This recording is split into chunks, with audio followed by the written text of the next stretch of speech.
దేవుని మాట కార్యక్రమానికి ప్రతి ఒక్కరిని ప్రేమపూర్వకంగా ఆహ్వానిస్తూ ఉన్నానండి. దేవుని పెట్ట ప్రతి ఒక్కరికి వందనాలు.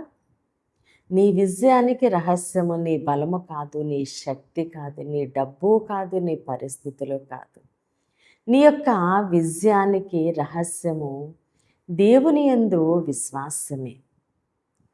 విశ్వాసము అంటే సమస్యలు రావు, సమస్యలు లేవు అని కాదు, కానీ అలాంటి సమస్యల మధ్యలో మనుషులందరూ విడిచిపెట్టిన సమయంలో దేవుడు నాతోనే ఉన్నాడు అని నమ్మటమే.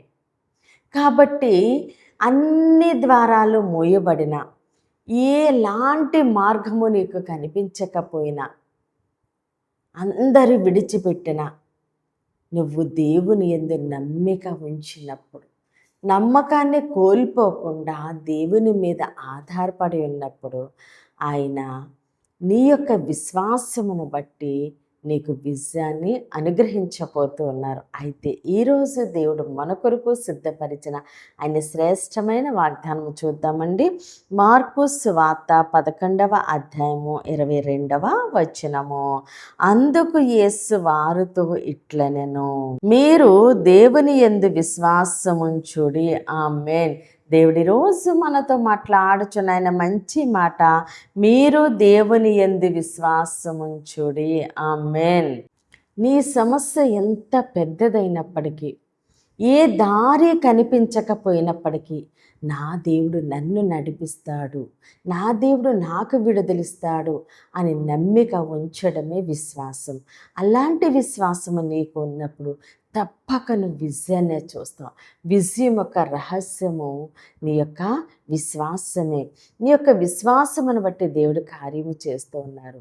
దావీదు గొల్లియాతు మీదకి యుద్ధానికి వెళుతున్నప్పుడు అందరూ దావీదు యొక్క పరిమాణమును చూసి వాళ్ళు ఇతనేమి విజయము సాధిస్తాడు అని అనుకున్నారు. కానీ దావీదైతే గొలియాతుని చూడలేదు, మనుషుల యొక్క మాటలు వినలేదండి. దేవుని యొక్క మహిమను చూశాడు, దేవుని యొక్క బలము యందు, శక్తి యందు విశ్వాసం ఉంచాడు. అదేవిధంగా మన ఎదుటి ఎంత పెద్ద సమస్య ఉన్నప్పటికీ ఆ సమస్యను మనము చూడొద్దు, కానీ మన దేవుడు గొప్ప దేవుడని, మనకి విడుదలిచ్చే దేవుడని మనము నిరీక్షణ ఉంచి ఆయన యందు విశ్వాసం ఉంచినప్పుడు ప్రతి పరిస్థితిలో కూడా మనము విజయాన్ని చూడబోతూ ఉన్నాము. కాబట్టి నీ హృదయం ఎంత విరిగిపోయినా విశ్వాసాన్ని విడిచిపెట్టొద్దు. నీకు అన్ని తలుపులు మూయబడిన, ఎలాంటి దారి కనిపించకపోయినప్పటికీ కూడా నమ్మకాన్ని విడిచిపెట్టొద్దు. దేవుని యందు నమ్మిక ఉంచి విశ్వాసంతో ప్రార్థించు. తప్పకుండా దేవుడు నీ యొక్క విశ్వాసమును బట్టి దేవుడు నీకు విజయంను అనుగ్రహించబోతున్నారు. నీ విజయ రహస్యము నీ యొక్క విశ్వాసమే. అది నీ చేతుల్లోనే ఉంది.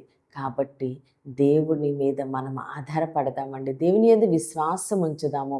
దేవుడు మన జీవితంలో ఆయన విజయాన్ని అనుగ్రహిస్తుండగా సమస్త ఘనత, మహిమ, ప్రభావాలు మనము దేవునికే చెల్లిందామండి. ఈ కొద్ది మాటలు దేవుడు మన వెనుకల్లో దీవించి ఆశీర్వదించునుగాక. ఆమేన్.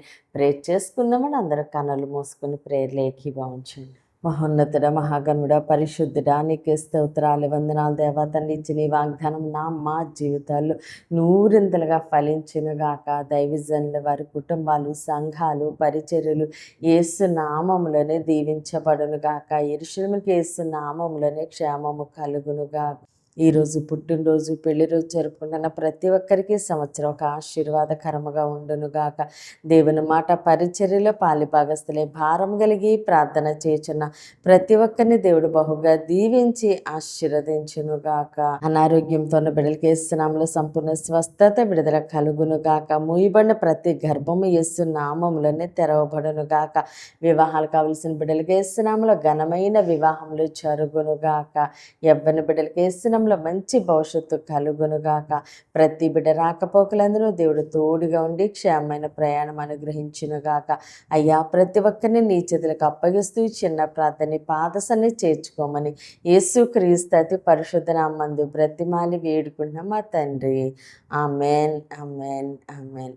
దేవుడు మిమ్మల్ని, మీ కుటుంబాన్ని దీవించి ఆశీర్వదించునుగాక. ఆమేన్.